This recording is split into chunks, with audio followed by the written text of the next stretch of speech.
Hello Mark, this is Anne.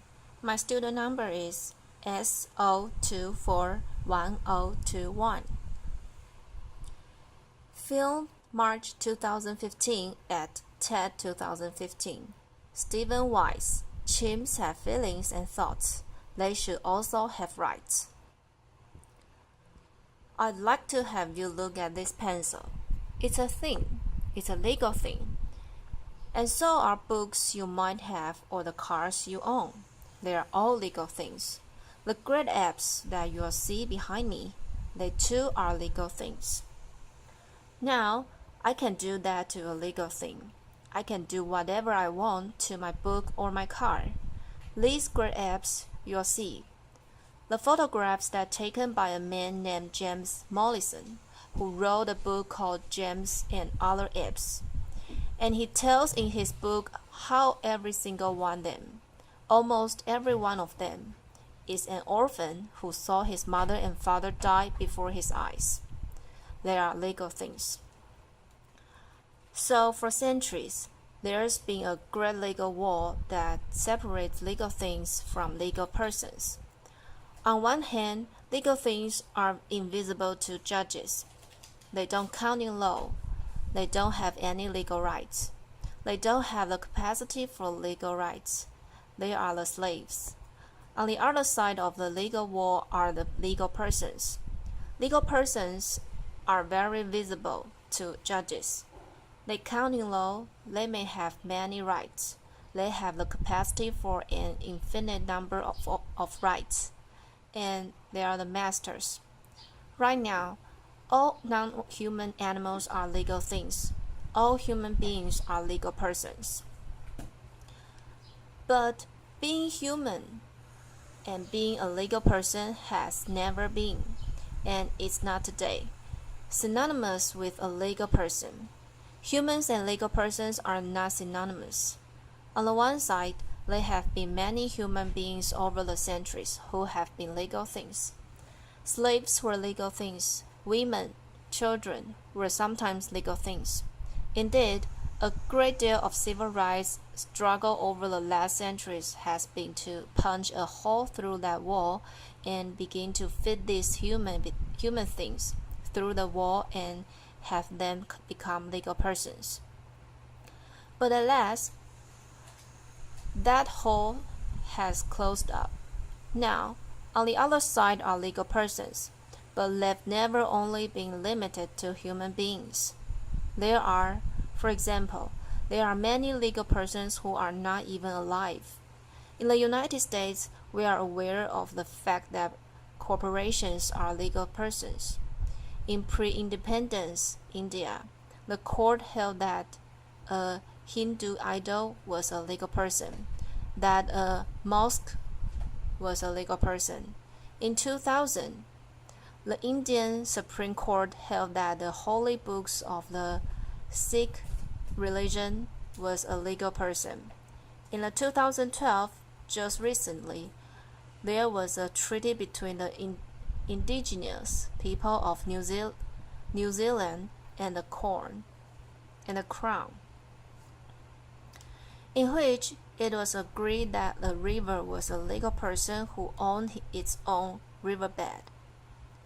Now, I read Peter Singer's book in 1980, when I had a full head of lush brown hair, and indeed I was moved by it, because I had become a lawyer because I wanted to speak for the voiceless, defend the defenseless.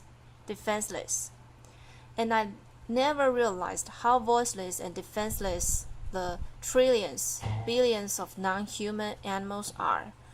And I began to work as an animal protection lawyer.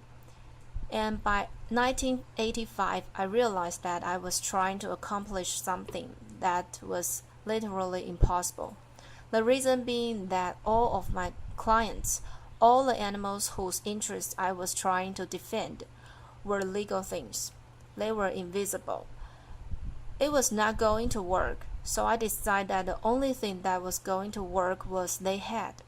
At least some of them had to also be moved through a hole that we could open up again in the wall and begin fitting the appropriate non-human animals through that hole onto the other side of being legal persons. Now, at that time, there was very little known about or spoken about truly animal rights, about the idea of having legal personhood or legal rights for a non-human animal, and I knew it was going to take a long time.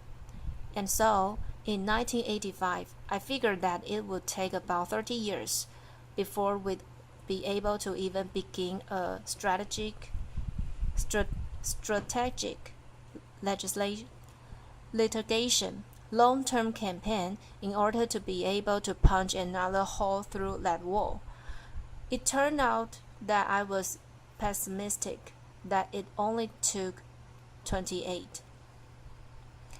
So, what we had to do in order to begin was not only to write law review articles and teach classes, write books, but we had to then begin to get down to the nuts and bolts of how you litigate that kind of case. So one of the first things we needed to do was figure out what a cause of action was, a legal cause of action. And a legal cause of action is a vehicle that lawyers use to put their arguments in front of courts.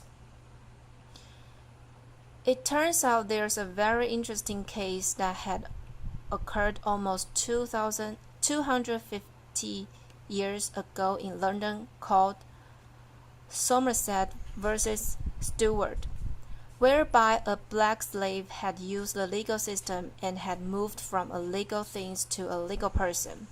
I was so interested in it that I eventually wrote an entire book about it. James Somerset was an 8-year-old boy when he was kidnapped from West Africa. He survived the Middle Passage, and he was sold to a Scottish businessman named Charles Stewart in Virginia. Now, 20 years later, Stewart brought James Somerset to London, and after he got there, James decided he was going to escape. And so one of the first things he did was to get himself baptized, because he wanted to get a set of godparents. Because of an 18th century slave, they knew that one of the major responsibilities of godfathers was to help you escape. And so in the fall of 1771, James Somerset had a confrontation with Charles Stewart. We don't know exactly what happened, but then James dropped it out of sight. The enraged Charles Stewart then hired slave catchers to canvass the city of London, find him, bring him not back to Charles Stewart, but to a ship, the Anne and Mary, and was floating in London harbor, and he was chained to the deck, and the ship was to set sail for Jamaica, where James was to be sold the slaves market and be doomed to the 3 to 5 years of life that a slave had harvesting sugar cane in Jamaica. Well, now James' godparents swung into action. They approached the most powerful judges, Lord Mansfield, who was chief judge of the Court of King's Bench, and they demanded that he issue a common law right of habeas corpus on behalf of James Somerset. Now, the common law is the kind of law that English-speaking judges can make when they're not cabined in by statutes or constitutions, and the writ of habeas corpus is called the Great Writ, capital G, capital W, and it's meant to protect any of us who are detained against our will. A writ of habeas corpus is issued. The detainer is required to bring the detainee in and give a legally sufficient reason for depriving him of his bodily liberty. Well, Lord Mansfield had to make a decision right off the bat, because if James Somerset was a legal thing, he was not eligible for a writ of habeas corpus, only if he could be a legal person. So Lord Mansfield decided that he would assume, without deciding, that James Somerset was indeed a legal person, and he issued a writ of habeas corpus, and James' body was brought in by the captain of the ship. There were a series of hearings over the next 6 months. On June 22, 1772, Lord Mansfield said that slavery was so odious, and he used the word odious, that the common law would not support it, and he ordered James free. At that moment, James Somerset underwent a legal transubstantiation. The free man who walked out of the courtroom looked exactly like the slave who had walked in. But as far as the law was concerned, they had nothing whatsoever in common. The next thing we did is that the Non-Human Rights Project, which I founded, then began to look at what kind of values and principles do we want to put before the judges. What values and principles did they imbibe with their mother's milk? Were they taught in law school? Do they use every day? Do they believe with all their hearts? And we choose liberty and equality. Now, liberty rights is the kind of right to which you are entitled because of how you are put together, and a fundamental liberty right protects a fundamental interest.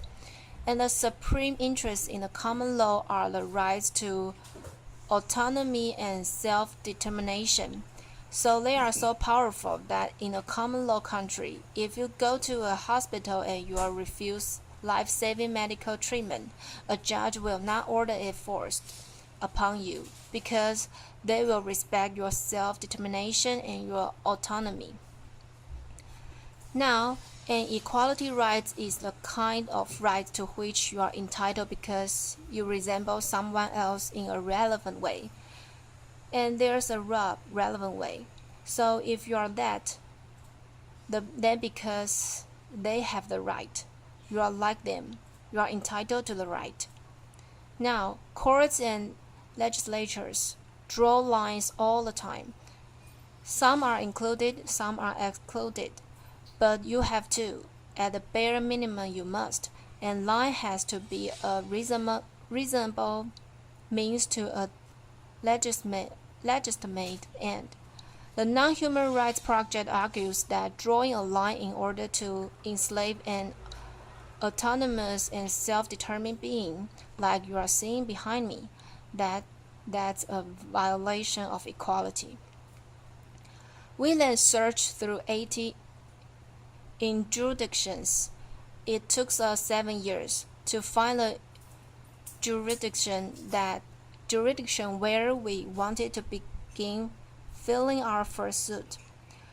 We chose the state of New York. Then we decided upon who our plaintiffs are going to be.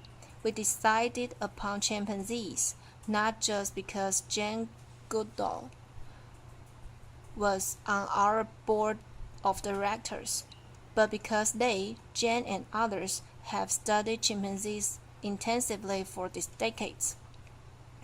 We know the extraordinary cognitive capabilities that they have, and they also resemble the kind of human beings have.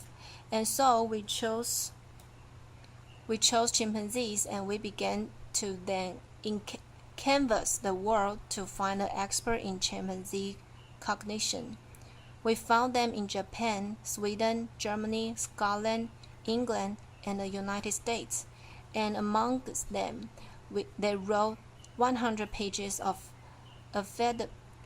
affidavits in which they set out more than 40 ways in which their complex cognitive capability, either individually or together, or added up to autonomy and self-determination.